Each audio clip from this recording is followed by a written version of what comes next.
बिस्मिल्लाहिर्रहमानिर्रहीम।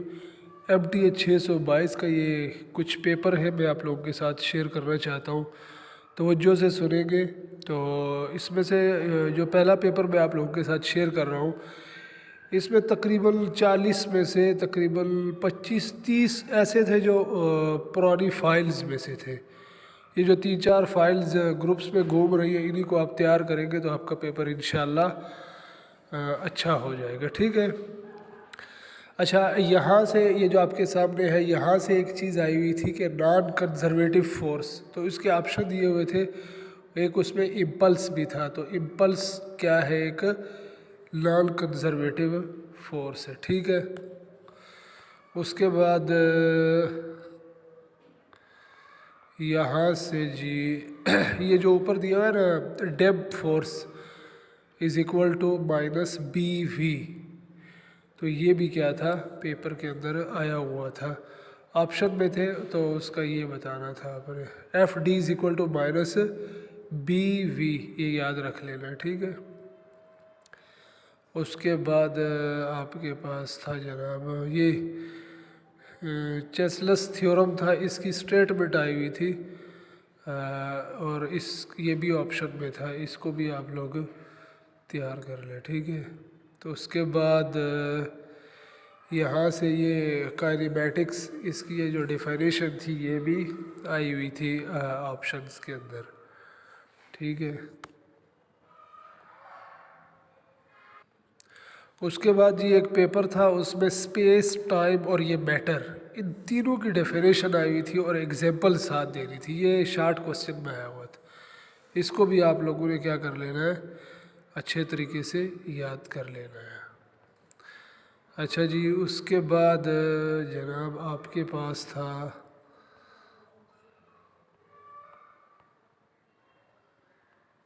तो ये जी, यहाँ पर F की वैल्यू दी गई थी। F की जो वैल्यू दी गई थी वो थी -5x। F की क्या वैल्यू थी? -5x। और करना क्या था हमने, यहाँ से पोटेंशियल एनर्जी और काइनेटिक एनर्जी ये दोनों क्या कर रही थी, फाइंड करनी थी। V भी दिया गया था, V दिया गया था -5/2mx², -5/2mx², ये V दिया हुआ था, F भी दिया हुआ था, और साथ में करना क्या था, उसकी पोटेंशियल एनर्जी निकालनी थी और क्या कहते हैं, काइनेटिक एनर्जी। 5 नंबर का ये क्वेश्चन था। ठीक है। तो इस एग्जांपल से रिलेटेड था कुछ। ठीक है। तो इसको भी आप लोग तैयार करके जाएं। अच्छा जी, उसके बाद ये टार्क से रिलेटेड एक आया हुआ था ऑप्शन में, इसको भी आप थोड़ा सा रीड कर जाएं। ठीक है। उसके बाद 56 पेज, यहाँ से ये जो डिफाइन ऑफ इलास्टिक बॉडीज़, ये 3 नंबर में आया हुआ था और इसकी साथ में एक एग्जांपल भी देनी थी।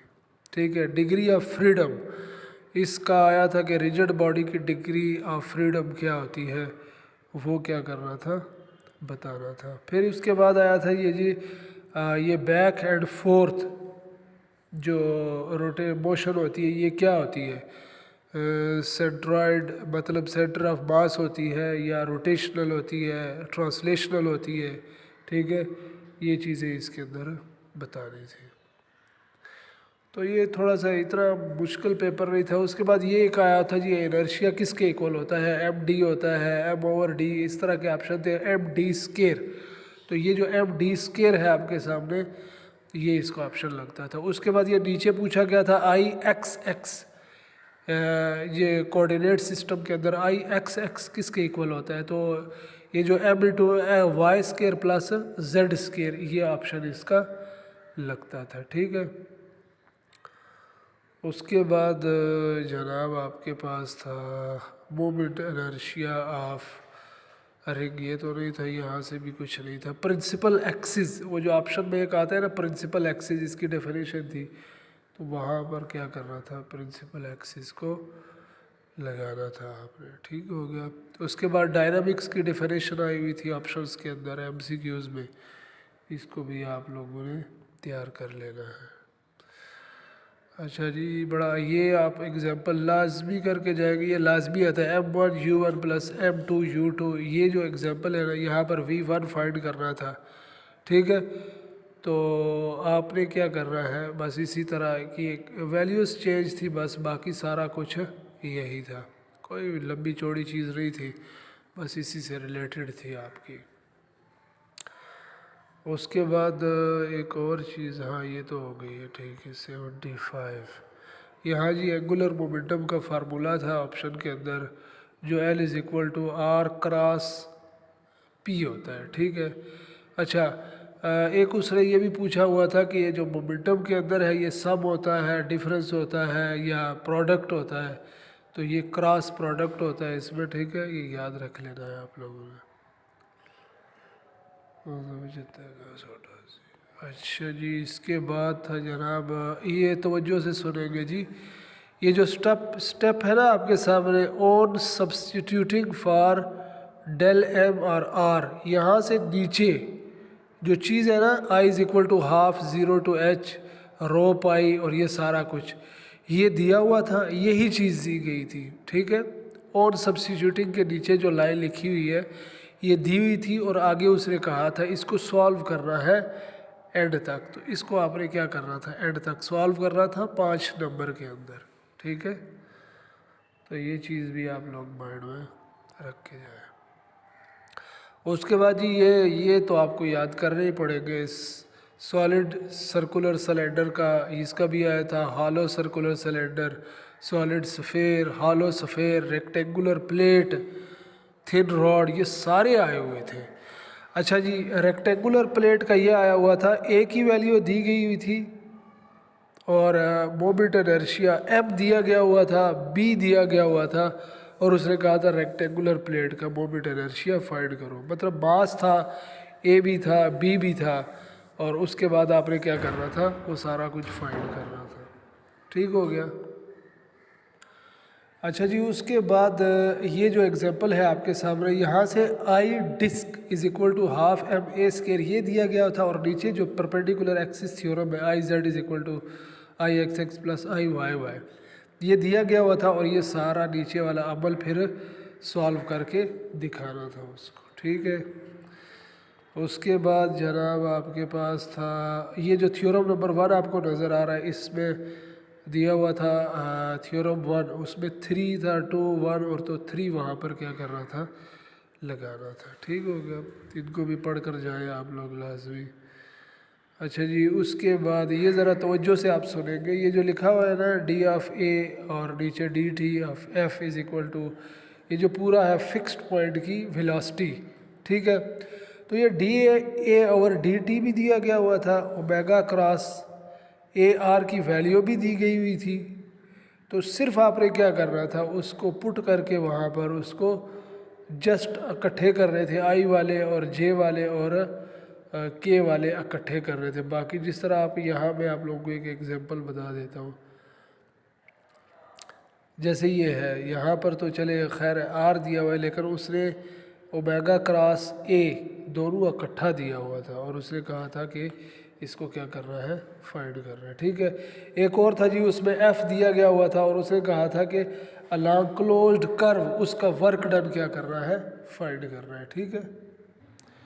अच्छा, उसके बाद ये एक और पेपर है जी, write the formula of rotational and translational kinetic energy. फिर उसके बाद था जनाब फोर्स गिवन थी, प्रूव इट, ये कंजर्वेटिव है कि नहीं। कंजर्वेटिव क्या होती है कि उसका आंसर 0 आएगा, नॉट कंजर्वेटिव का नहीं आएगा। एग्जाम्पल ऑफ टार्क थी लेक्चर 120 से, उसके बाद IX दिया था, IY दिया था, तो IZ निकालना था। तो क्या करना पड़ता है, इन दोनों को प्लस करना पड़ता है। आप कोई चीज़ को 1/3m कॉमन निकाल लेंगे तो आपके पास आ जाएगा, ठीक है। उसके बाद मास दिया गया है 5वें सवाल के अंदर। उसके बाद 5 ये A और B है जी, याद रख लें आप लोग। रेक्टेंगुलर प्लेट का फार्मूला होता है 1/12 ma² + b²। तो 5m को आप A कह दें और 7 को आप B कह दें, और उसको वैल्यू पुट कर दें, हो जाएगा आपका आगे। एग्जाम्पल थी जी 161 मॉड्यूल से, वो भी कर ले, लॉन्ग क्वेश्चन में था। एग्जाम्पल थी है जी 130 मॉड्यूल से, फिर 160 मॉड्यूल से, उसके बाद ये नीचे मॉड्यूल से MCQs mostly from mega files. तो मेगा फाइल से करेंगे 30 तक तो आपके निकल ही आने हैं, ठीक है। उसके बाद ये एक और पेपर है जी, मॉड्यूल 164 180 में लॉन्ग क्वेश्चन है। वो जो नहीं होता फिक्स्ड पॉइंट और दूसरे जो true velocity, apparent velocity, true acceleration, apparent वो है, ठीक है। फिर मॉड्यूल 136 से मून वाला क्वेश्चन था, वो करना था, लॉन्ग था ये भी। फिर मॉड्यूल 144 से लॉन्ग क्वेश्चन था। मतलब क्वेश्चन तो वही नहीं होता, क्वेश्चन वही होता है लेकिन वैल्यूज़ थोड़ी इधर उधर हो जाए, बाकी कैलकुलेशन तो करनी आनी चाहिए। मॉड्यूल 107 वैल्यू चेंज थी, ठीक है। उसके बाद शार्ट क्वेश्चन में वही जो मैं आपको बताया, स्पेस टाइम मैटर, इनकी डेफिनेशन एग्जांपल देनी थी। अच्छा ये जी बिल्कुल बहुत लाजमी सवाल है, ये करके जाएंगे आप लोग। ये MCQ था, के एनर्जी के and 1/4 of mass and velocity is double. तो काइनेटिक एनर्जी का फार्मूला सामने रखे, उस तरीके से ये क्या होगा, हल होगा, ठीक है। उसके बाद जी वैल्यू चेंज थी, IX था, IZ=IXX वैल्यू गिवन थी, ये फार्मूला लगाना था, I=md², ठीक हो गया।